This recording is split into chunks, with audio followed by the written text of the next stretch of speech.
السلام عليكم ورحمة الله وبركاته.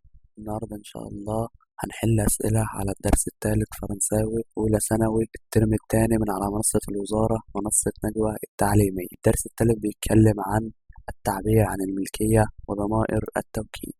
السؤال الأول بيقول لك بوصية عبد الفتاح إيه مراد؟ طبعا عبد الفتاح ومراد دول المذكر يبقى فيصو ميزة جمع مذكر أصدقاء.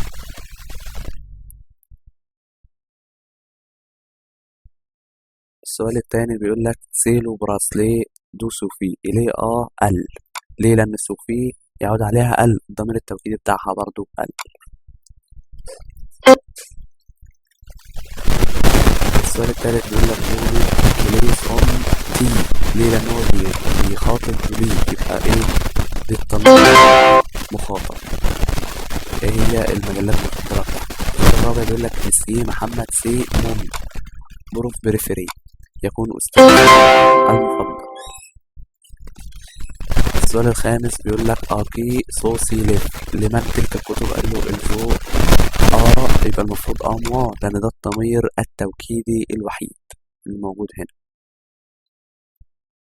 كلي مزيك، طبعا مزيك هنا مفرد مؤنث يبقى طا.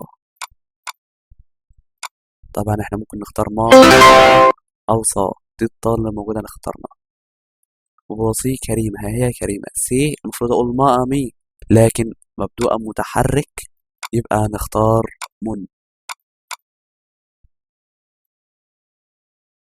السؤال الثامن بيقول لك هذا القاموس لا يكون بتاع مين؟ لوي طبعا لأن ده الضمير التوكيد الوحيد اللي موجود.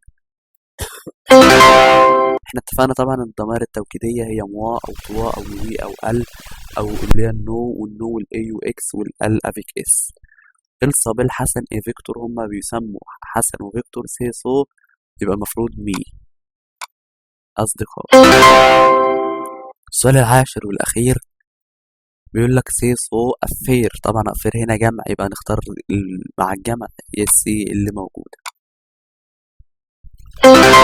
الدرس الثالث فرنساوي أولى ثانوي. أتمنى يكون الفيديو نال إعجابكم والسلام عليكم ورحمة الله وبركاته.